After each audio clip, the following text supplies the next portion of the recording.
Hello tout le monde, moi c'est Hidalgo et je suis ravi de vous retrouver. Le 20 septembre 2024 sortira le 10e et très attendu nouvel album de Nightwish intitulé Yesterwind. Il a été précédé d'un single intitulé Perfume of the Timeless le 21 mai. Alors c'est l'occasion pour moi de vous parler de ce groupe que j'ai eu la chance de connaître personnellement, de vous donner quelques news et aussi mon avis sur le single, et ça sans langue de bois ni aveuglement des fans, mais ça c'est juste après le générique.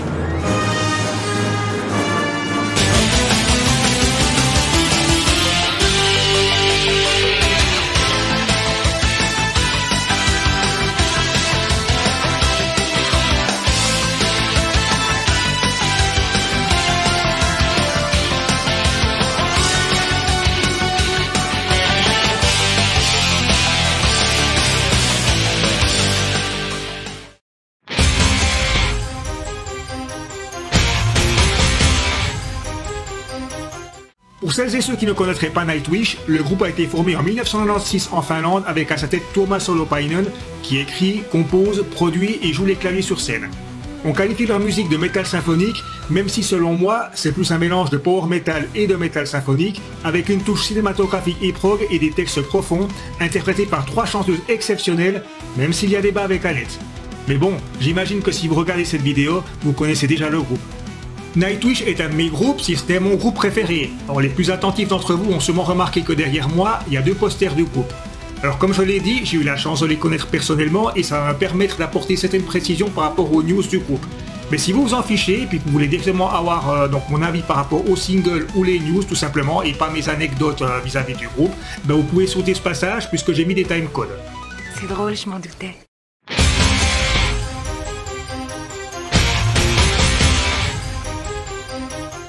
Parmi vous, je suis certain qu'il y en a qui pensent que je me la pète et que tout ça c'est du mytho.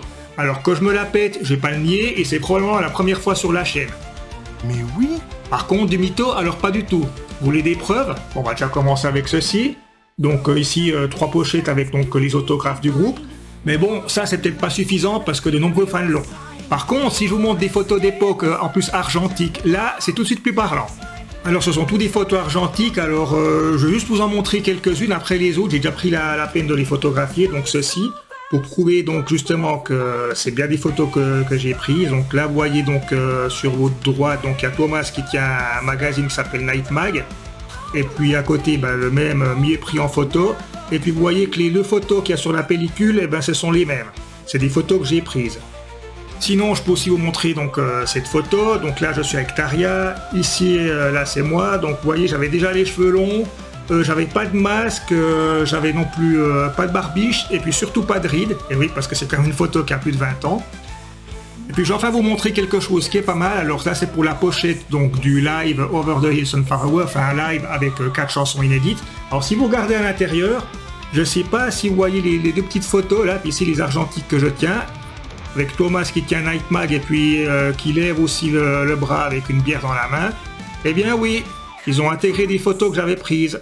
Alors c'était juste un petit échantillon, et maintenant vous en faites pas, quand je vais parler de mon rapport avec le groupe, comment je les ai connus et comment ça s'est passé, je vais illustrer mes propos avec des photos, plein d'autres photos justement que j'ai avec moi. Ça pour une nouvelle. C'est une bonne nouvelle.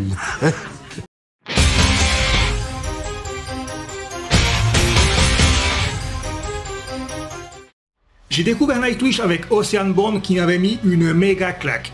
J'avais été subjugué par les 10 titres de cette pépite. Un mélange très original de power metal et de metal symphonique avec la voix puissante et émouvante de la soprano Tarja Turunen. De nos jours, cela semble peut-être banal, mais à la fin des années 90, c'était quelque chose de totalement nouveau. Pour être plus précis, j'ai découvert Nightwish avec les chansons Stargazers et Devil and the Deep Dark Ocean qui figuraient sur des CD promo des magazines metal de l'époque. Mais bon, je digresse là, alors pour en revenir à Nightwish, je les ai connus en 1999 ou 1999 pour les Français. Pour promouvoir Oceanborn, leur 2e album, ils tournaient en première partie de Rage. Lors de leur passage au ZZ à Pratteln près de Bâle, on s'était pointé avec un pote en début d'après-midi, plusieurs heures avant le concert. Est-ce que c'était parce que c'était leur première tournée hors Finlande, qu'on était les seuls à attendre dehors sans rien demander, mais Tarja est venu spontanément nous parler pendant un bon quart d'heure avant que Thomas se joigne à nous. Sans mentir, on a dû discuter avec eux un peu plus d'1 heure. Ils étaient très sympas, rieurs et plutôt surpris de rencontrer des fans, on voyait que ça leur faisait plaisir de nous parler. On a aussi sympathisé avec Marco, le conducteur de leur bus pour la tournée donc Oceanborn et Wishmaster. De là, on les a suivis sur 2 dates en Allemagne, ils venaient spontanément discuter avec nous et on avait été invités par le groupe pour leur 2e date. Pour la tournée Wishmaster, j'ai eu la chance de passer du temps dans le bus du groupe, de voir la balance et d'aller dans les loges lors de leur passage à l'Élysée-Montmartre à Paris. Puis, lors de leur passage au Z7 à Prattle quelques jours plus tard, Thomas m'a vu et m'a filé direct un pass backstage pour que je puisse me joindre à eux après le concert. Ils avaient en première partie Synergy et Eternal Tears of Sorrow, et la soirée que j'ai passée notamment avec Thomas, Tarja et le regretté Alexis Layo, ça reste un des plus beaux souvenirs de toute ma vie. Magnifique. Je précise qu'à l'époque, je faisais des études pour devenir graphiste et que je réalisais un fanzine sur le groupe, Night Mag.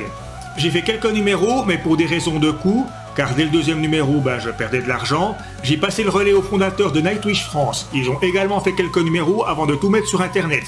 Si j'avais eu les compétences techniques à l'époque, je l'aurais également fait. C'est bien dommage.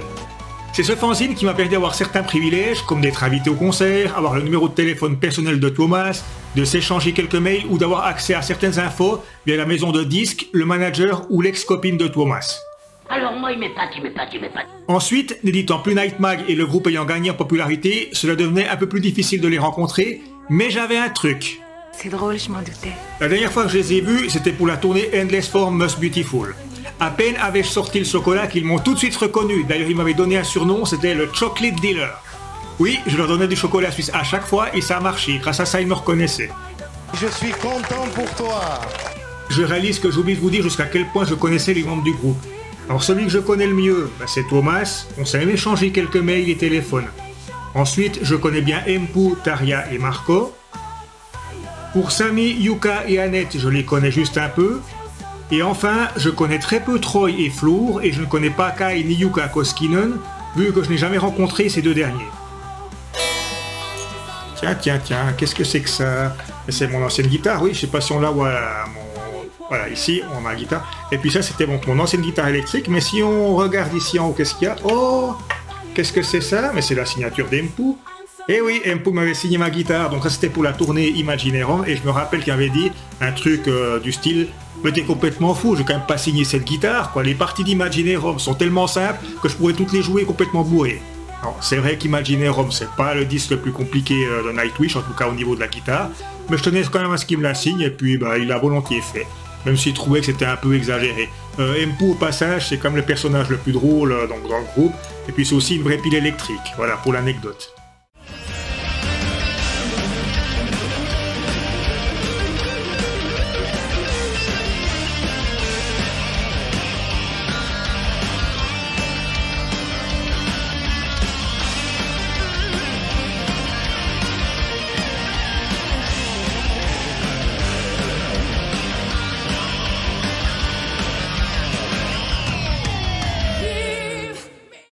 Sinon, voici ici un message qu'avait écrit donc Thomas pour Night Mag, alors je vais vous le traduire. Bonjour amis et fans, un immense merci à vous tous qui faites de nous ce que nous sommes. Nous vous devons tout. Continuez à souhaiter et à croire. Avec mes meilleures salutations, Thomas. Je me rappelle encore quand Thomas avait écrit ça, il m'avait dit je sais que c'est cliché, mais actuellement j'ai pas d'autre idée en tête. Donc c'est peut-être un message simple et puis assez convenu, mais quand même, il a quand même pris la peine de m'écrire un message, donc et aussi pour donc, les abonnés, donc c'était quand même appréciable. Alors je dois quand même dire, pour les membres de Nightwish, ils sont tous relativement humbles. Il y a juste eu le cas Tarja. Alors Tarja, c'est un petit peu compliqué. On va dire que quand il y a Marcelo Cabouli, qui est donc devenu son manager personnel, et puis ensuite son mari qui est intervenu là-dedans, il lui a fait tourner la tête, et puis la nana simple et accessible qu'elle était au début, petit à petit, c'est devenu une diva, avec de plus en plus de caprices et d'exigences. Il y a eu des tensions qui devenaient de plus en plus grandes avec les autres membres du groupe. Et puis ça par contre là je prends des pincettes parce que c'est des bruits de couloir entre guillemets que j'ai eu, j'ai pas confirmation, mais quand elle a été donc virée de Nightwish, elle était persuadée que le groupe n'allait pas s'en remettre, que elle par contre sa carrière allait exploser, qu'en fait même elle pensait même, ça c'est ce qu'on m'a dit aussi, que le groupe ça l'a freiné dans son ascension, etc. Et puis quand elle a remarqué que non seulement Nightwish ne s'est pas cassé la gueule mais qu'il vendait facilement 3 à 4 fois plus de disques qu'elle en solo, il semblerait quand même que depuis son ego il en a pris un coup et puis quand même qu'elle a remis un peu les pieds sur terre. Alors il semblerait qu'elle soit redevenue un peu la personne qu'elle était auparavant, elle a plus un melon énorme, ça c'est ce que j'ai entendu. Puis bon, étant donné qu'elle s'est réconciliée avec Marco Hietala, et puis qu'il y a quand même encore des contacts avec Thomas par téléphone, même si ça fait des années qu'ils ne se sont pas vus, Je tends à croire quand même que c'est la vérité, mais encore une fois là, je ne peux pas le confirmer. Pour terminer avec Nightmag, donc cette photo, donc c'est Christina. Alors Christina, en fait, c'est l'ex-copine de Thomas, donc elle tenait dans la main donc un exemplaire de Nightmag et puis la photo que j'avais prise de Thomas, où lui-même tenait donc un exemplaire de Nightmag. Alors c'était assez drôle parce qu'elle s'était fait passer pour donc une fan qui voulait s'abonner à Nightmag. Je précise qu'elle habitait Montréal, donc elle parlait français. Hein. Et puis donc quand elle a reçu la revue et tout, c'est là qu'elle m'a avoué qu'en fait c'était l'ex de... Enfin c'était à l'époque donc la copine de Thomas. Et puis elle m'a montré des photos pour me prouver ses dires. Donc j'ai parlé quelques fois par téléphone avec elle, vraiment très sympa. Malheureusement j'ai égaré son numéro de téléphone, donc au cas où elle regarde cette vidéo puis qu'elle voudrait me recontacter, me dire qu'est-ce qu'elle est devenue, il n'y a aucun problème, je serais très content de pouvoir reparler avec elle. Bref, tout ça pour dire qu'avec la sortie du nouvel album et puis certaines news qui ont circulé, je vais pouvoir apporter certaines précisions car le groupe est rarement loquace.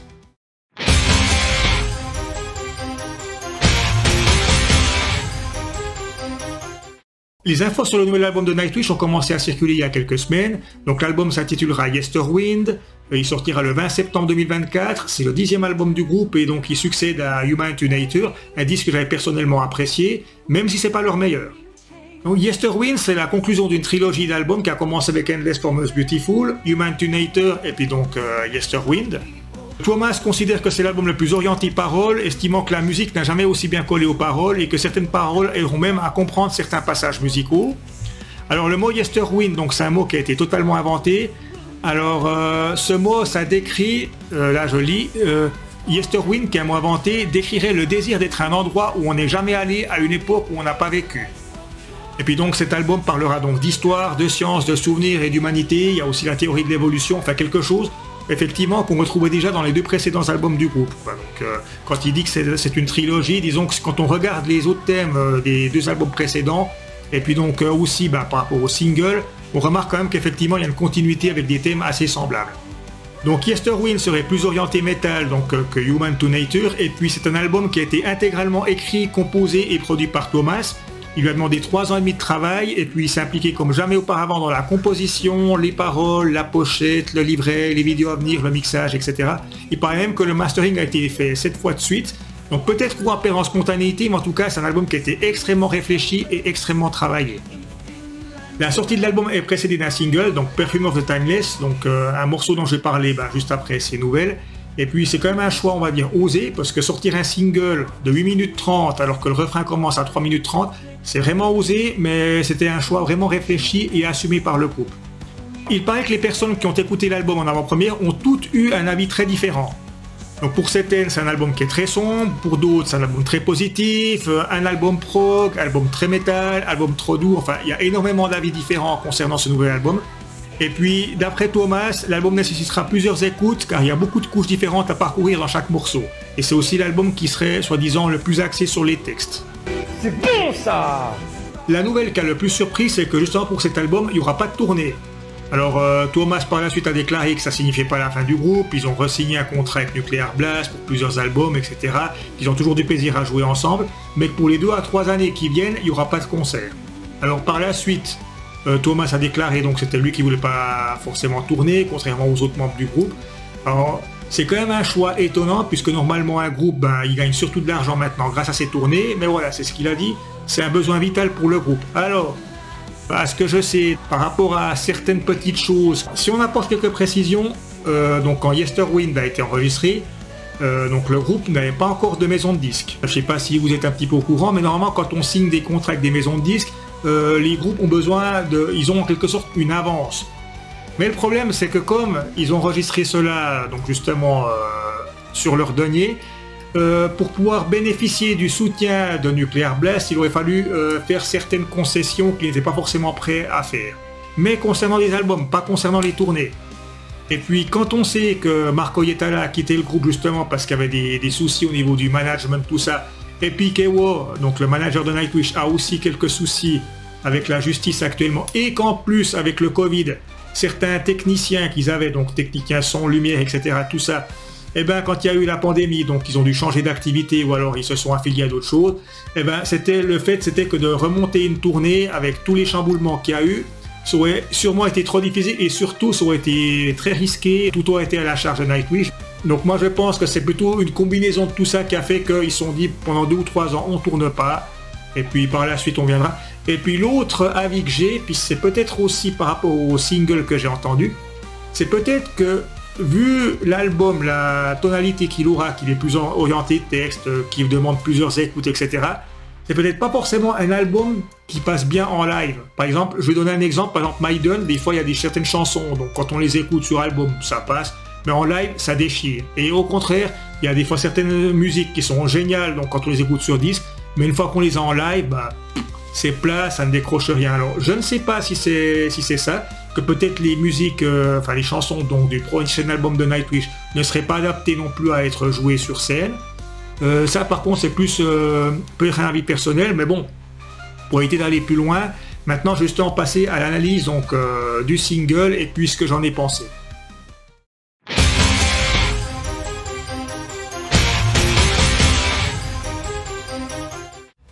Bon, c'était pas prévu à la base, mais je vais vous expliquer ce qui s'est passé, d'où la raison du petit update ici en bas. Alors tout ce que vous avez vu jusqu'à présent, ainsi que mon futur avis donc sur Perfume of the Timeless et puis la conclusion, ont été enregistrés il y a plus d'1 mois. Malheureusement, je n'ai pas eu le temps de terminer le montage avant de partir en vacances, et pour moi, il était hors de question de sortir un truc à l'arrache. J'essaie de m'appliquer sur cette vidéo et j'espère que cela se voit. Alors pour vous faire patienter, j'ai fait 4 shorts sur un concert de Stratovarius auquel j'avais assisté il y a quelques mois, et je me suis dit que je terminerais donc le montage de cette vidéo à mon retour de vacances. Mais en revenant, j'ai remarqué que Nightwish s'apprêtait à sortir un deuxième single, The Day Off, ainsi qu'un clip quelques jours plus tard. Bref, j'ai décidé de retarder la sortie de cette vidéo de quelques jours afin de pouvoir intégrer donc le clip de The Day Off, mon avis, et pouvoir aussi quelque peu remanier ma conclusion finale. Donc chaque fois que vous verrez le petit logo update ici, ce sont justement des scènes que j'ai dû rajouter, qui n'étaient pas prévues dans la vidéo initiale. Sur ce, vous allez voir donc les clips de Perfume of the Timeless et de Day Off, à chaque fois suivi de mon avis sur ces titres. J'ai dû altérer quelque peu la qualité d'image de ces titres, vous savez, YouTube, les copyrights, tout cela, donc si jamais quand vous regardez cette vidéo, les clips n'y figurent pas, c'est tout simple, ça sera que YouTube a décidé de bloquer la vidéo, et puis pour pouvoir la débloquer, il fallait que je retire les clips. Après cette longue mise au point, place au clip Perfume of the Timeless, suivi de mon avis, avant de passer à The Day Off.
are because of a million loves.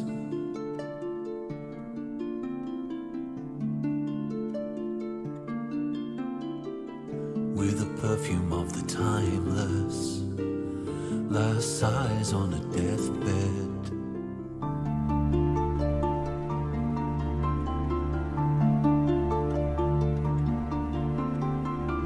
We are their air dust on their palm. We are because of a million loves.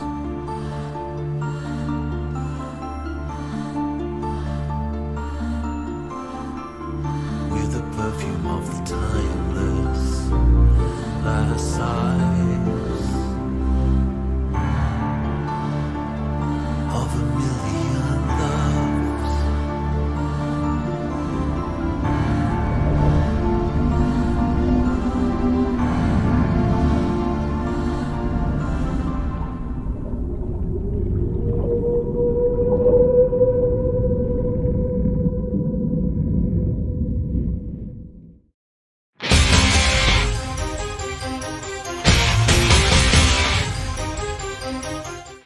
Voilà, enfin mon avis concernant donc le single, donc Perfume of the Timeless. Alors je vais avoir un avis, on va dire, en plusieurs phases, parce qu'il y a eu la première écoute, les écoutes qui ont suivi, puis mon avis actuel, puisque il y a eu une évolution.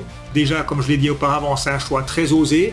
On sort comme single un morceau de 8 minutes 30, qui en plus n'est pas en début d'album, mais au milieu d'album. Il y a une très très longue intro musicale.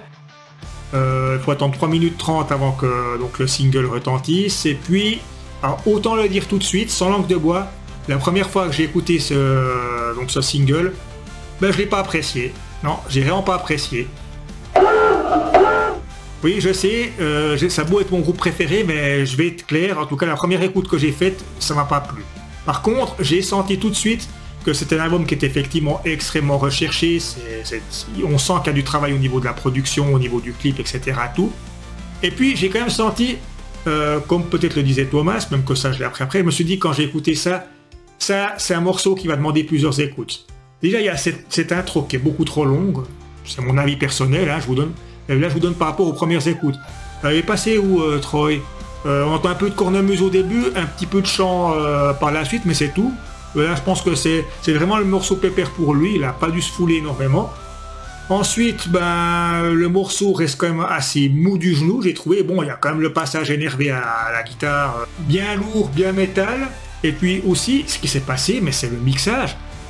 Thomas dit que le mixage a été refait 7 fois, mais alors, je sais pas, mais la guitare d'Empu, elle a le tranchant d'une pierre ponce, c'est extrêmement étouffé le son. Alors on entend bien la basse, mais la guitare, c'est très étouffé. La batterie aussi, pourtant, Kayato, il a une frappe qui claque, c'est aussi atténué. Et puis surtout Flour, franchement, moi j'ai l'impression que sa voix, elle était sous-mixée. Il y avait certains passages, on ne comprenait rien à ce qu'elle disait, en tout cas moi, dans la qualité d'écoute que j'avais au début. Donc moi, c'était aussi ça qui me dérangeait. Pourquoi étouffer énormément? Je me suis dit, c'est peut-être parce que l'album a été justement trop produit. C'est pas faux. Peut-être que c'est ça a été tellement travaillé qu'ils se rendent plus compte justement que de ce côté-là surproduit. Il manque peut-être de niaque, enfin, moi en tout cas c'est l'impression que j'ai eue. Après, au fur et à mesure que je l'écoutais, je commençais quand même à rentrer dedans. Il y avait toujours ce sentiment, ce son de la guitare et de la batterie puis de Flour qui était étouffé, mais je commençais quand même à apprécier de plus en plus le morceau. On va dire la même chose par exemple avec Holy Land d'Angra.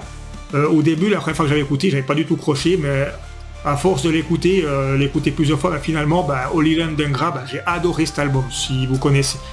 Quand je l'ai réécouté dans des meilleures conditions, avec une meilleure qualité audio, le problème de la guitare, de la batterie et puis donc de Flour qui était étouffé, j'ai moins ressenti ce problème. Effectivement, la basse est bien mise en avant, ça c'est clair, mais avec une meilleure sonore, j'ai moins ressenti ce problème, puis c'est là que je me suis dit peut-être que l'album, c'est vraiment un album qui demande à être écouté dans des bonnes conditions, vraiment avec un bon casque audio peut-être. Et puis c'est peut-être aussi ça qui fait qu'il n'y a pas de tournée, c'est peut-être que cet album, comme je l'ai dit, il n'est peut-être pas Yesterwind, et puis donc ce titre-là, c'est pas forcément quelque chose qui est prévu pour être écouté sur scène. Pour résumer, la première fois que j'ai entendu donc Perfume of the Timeless, j'ai pas aimé, mais je sentais qu'il fallait y demander quand même plusieurs écoutes. Après coup, je l'ai écouté, c'est vrai que je rentrais un petit peu plus dedans, même si je trouvais toujours qu'au niveau du mixage, j'avais un problème avec donc la guitare, la batterie et puis Floor, qui était selon moi étouffé. Ensuite, j'ai eu la chance de l'écouter sur une meilleure sono. Là, ça s'est quand même atténué. J'ai toujours ce sentiment donc, que la batterie, la guitare et puis le chant de Floor sont étouffés, mais c'était quand même moins évident, on va dire. Et puis à l'heure actuelle, malgré ces choses que j'ai dites, j'apprécie le morceau, je le trouve vraiment bon. Mais c'est clair, en pas non plus mentir, c'est pas non plus du niveau d'un Ghost Love Score par exemple, quoi, qui est sûrement un de mes morceaux de Nightwish préférés. Alors voilà, c'était un choix vraiment couillu, on va dire, vraiment osé. Alors c'est un choix vraiment osé de sortir donc ce morceau comme single, un morceau de 8 minutes 30, avec une longue intro en plus. Alors maintenant, le problème c'est que, comme on l'a dit, les personnes qui ont pu l'écouter, elles ont toutes eu un avis très différent. Certaines le trouvent sombre, donc très positif, donc plus métal, donc plus prog, d'autres trop doux, etc. Moi, maintenant, après plusieurs écoutes, j'apprécie ce morceau, mais franchement, j'attends l'album, et puis je pense que pour l'album aussi, avant de faire un avis sur une seule écoute, comme on fait certains fans, moi, il va me falloir plusieurs écoutes pour rentrer dedans et voir si je l'apprécie vraiment plus peut-être que Human to Nature, que j'avais apprécié, mais qui n'était pas non plus mon préféré.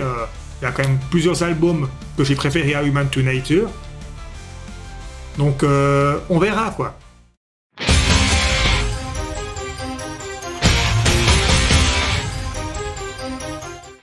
Deuxième update pour The Day Off, le deuxième single tiré de Yesterwind, le prochain album de Nightwish. Alors il est sorti le 8 août et le clip quelques jours plus tard, le 13.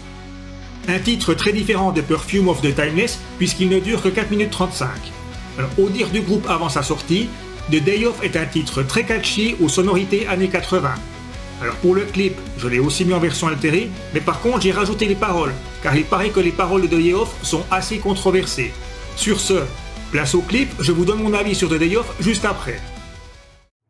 A new virus has now been discovered. You may be infected by mundane groceries. In an unprecedented turn of events, astronomers have recalculated the flight path. Several people have been evacuated from the site, but approximately...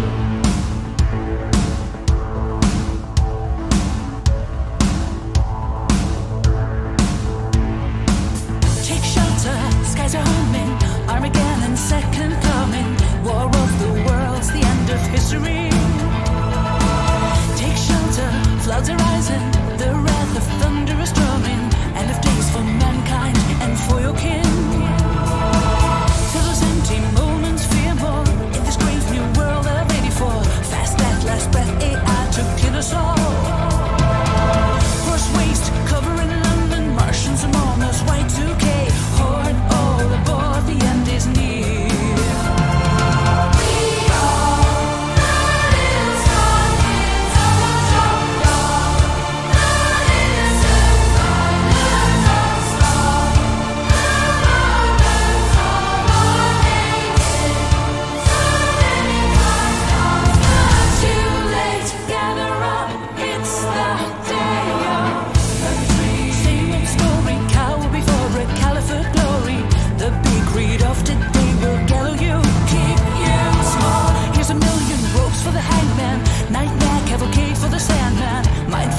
Fear of the well-known, keep us safe.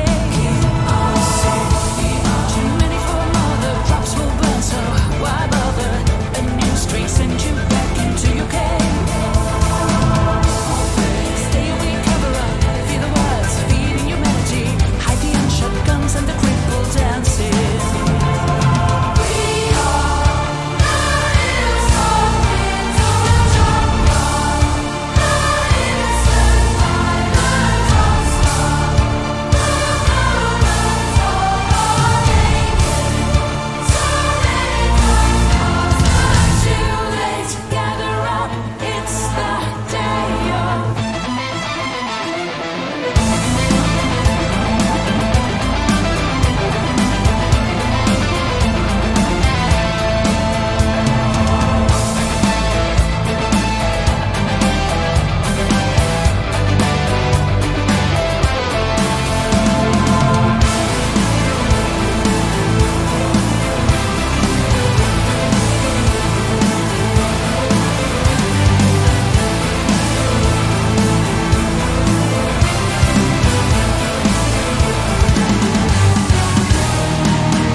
Il est temps de donner mon avis donc sur The Day Off, donc le deuxième single extrait de Yesterwind, donc le futur album de Nightwish qui sort, je le rappelle, le 20 septembre 2024. Le 20 septembre 2024 sortira également le troisième et dernier single de cet album qui s'appellera Lantern Light. Alors c'est de nouveau un choix subjectif, donc c'est uniquement mon avis, libre à vous d'avoir un avis différent du mien. Et puis, comme pour Perfume of the Timeless, j'ai préféré l'écouter plusieurs fois pour vraiment bien rentrer dans la musique et bien l'assimiler avant de donner mon avis. A la base, The Day Off était censé être le premier single à sortir, mais lorsqu'on écoute le morceau, on comprend vite pourquoi ils ont changé d'avis. Parce qu'en effet, The Day Off, si on écoute donc le refrain ou alors la partie musicale qui effectivement rappelle bien Nightwish, enfin, on reconnaît un peu leurs pattes, pour le reste, on est quand même quelque chose de très différent de ce qu'ils ont fait jusqu'à présent. Alors oui, le titre est catchy, oui, il sonne à années 80, mais c'est vrai que la première écoute, c'est un petit peu déstabilisant parce qu'on n'est pas habitué à entendre Nightwish jouer ce genre de choses. Mais par contre, contrairement à Perfume of the Timeless que j'ai pas vraiment apprécié la première fois, là, rien qu'avec la partie musicale de toute beauté, ou alors rien que le refrain, dès la première écoute, j'ai été accroché.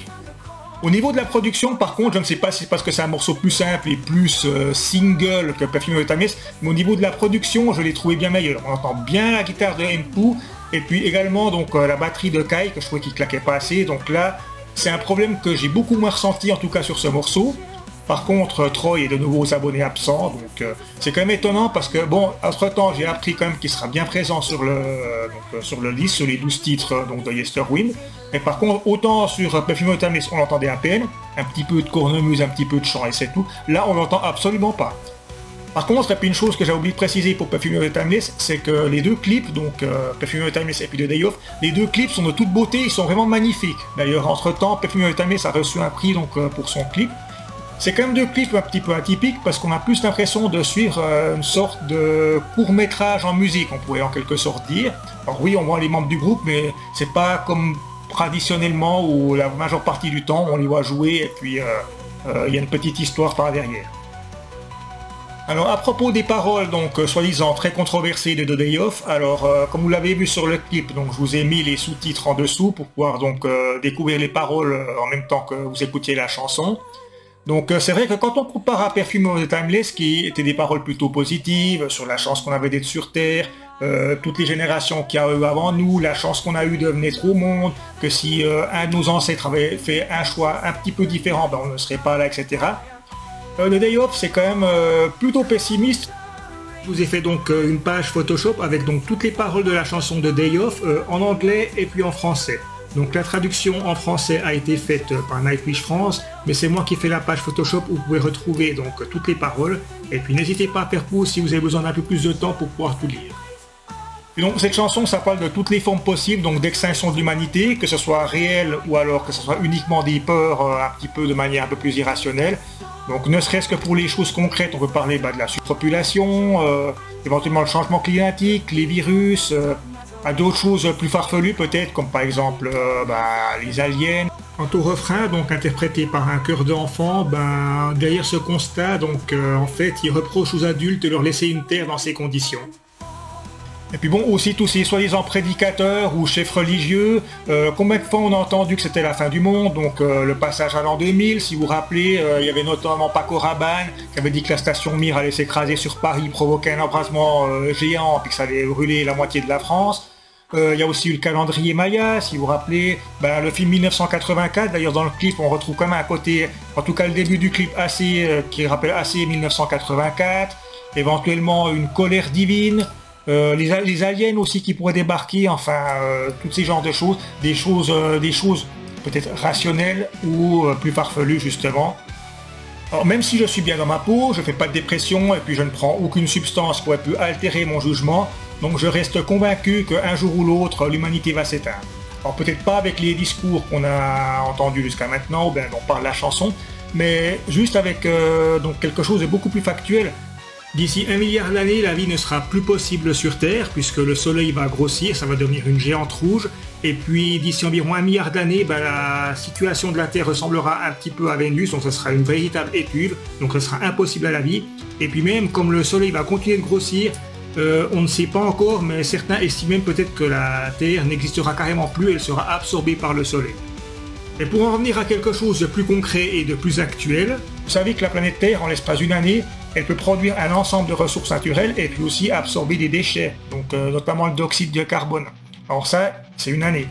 On a un jour de dépassement, c'est-à-dire qu'actuellement, on consomme plus que ce que la Terre est capable de produire en une année en tant que ressource naturelle, et puis élimination des déchets. Ça se passe avant le 31 décembre. Et puis pour 2024, le 1er août, ce qui veut dire que déjà actuellement, au moment où je tourne cette vidéo, on a déjà épuisé toutes les ressources que la planète était capable de produire en l'espace d'une année. Donc rien que ça, et puis ça fait comme une quarantaine d'années que ça arrive.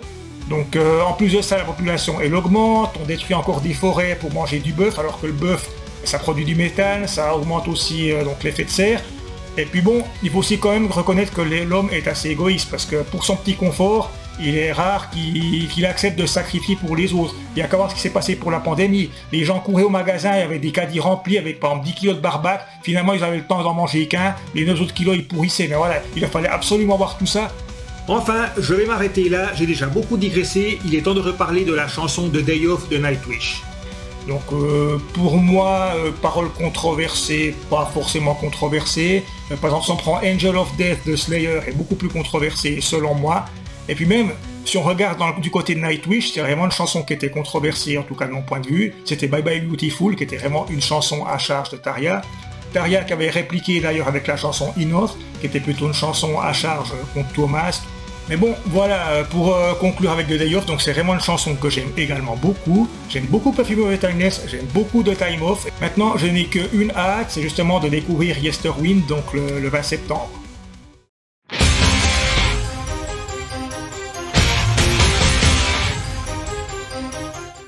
Alors voilà, j'espère que cette vidéo vous a plu, donc je sais qu'elle était un petit peu décousue. Alors pour résumer, donc Perfume of the Timeless, donc c'est un single maintenant, c'est vraiment une chanson que j'aime beaucoup, mais il m'a fallu quand même plusieurs écoutes et aussi les écouter dans des bonnes conditions, donc vraiment avec un casque, vraiment receler toute la richesse de ce single. Un single quand même, c'est quand même un choix osé de sortir ça comme single, un morceau de 8 minutes 30, mais c'est un choix assumé par Nightwish. Quant à The Day Off, plus single dans l'âme, il propose quand même quelque chose d'un petit peu différent que ce que fait d'habitude de Nightwish, mais j'ai tout de suite accroché. Et puis par rapport à ses paroles soi-disant controversées, personnellement je ne trouve pas, et je dirais même que je trouve que c'est bien que Nightwish aborde ce genre de thème. Quant à Yesterwind, alors quelques infos sur le futur album, donc déjà il est enregistré en Dolby Atmos, donc si vous avez l'opportunité d'écouter ça sur du bon matériel, faites-le, ne faites pas ce que moi j'ai fait avec Perfume of the Timeless la première fois que je l'ai écouté, ou je l'ai écouté sur du matériel pas forcément adéquat. Ensuite, par rapport aux morceaux qu'il y aura dans Yesterwind, alors certains seront dans la continuité d'Human to Nature, comme Something Whispered Follow Me ou Lantern Light. D'autres proposeront quand même des choses différentes, comme The Day Off ou bien The Children of Ata. Il y aura bien entendu un morceau folk, et puis par rapport aux autres, ça sera du pur Nightwish paraît-il, avec des morceaux qui seront vraiment bien heavy. Alors, je ne sais pas pour vous, mais j'ai le sentiment que cet album sera meilleur que Human to Nature. Alors on aura la réponse le 20 septembre, donc je vais quand même l'écouter plusieurs fois et dans des bonnes conditions avant de vous donner mon avis. Je vous dirai aussi comment se sont passées les retrouvailles avec Tarja et Marco, que je vais voir d'ici quelques jours, mais je suis sûr que ça va très bien se passer. Merci à toutes les personnes qui ont regardé la vidéo jusqu'ici, c'était quand même la vidéo la plus longue de la chaîne, même si c'est vrai que les deux clips, ils y ont contribué. N'hésitez pas à laisser un commentaire, je serais très curieux de connaître votre avis, même s'il est différent du mien. Et puis comme d'habitude, si le contenu de cette chaîne vous plaît, n'hésitez pas à vous abonner, à partager ou à liker. Ça vous prend que quelques secondes, mais ça me fait extrêmement plaisir et ça me motive à faire de nouvelles vidéos. D'ici là, portez-vous bien, ne cessez pas de rêver et à bientôt pour une prochaine vidéo. Ciao!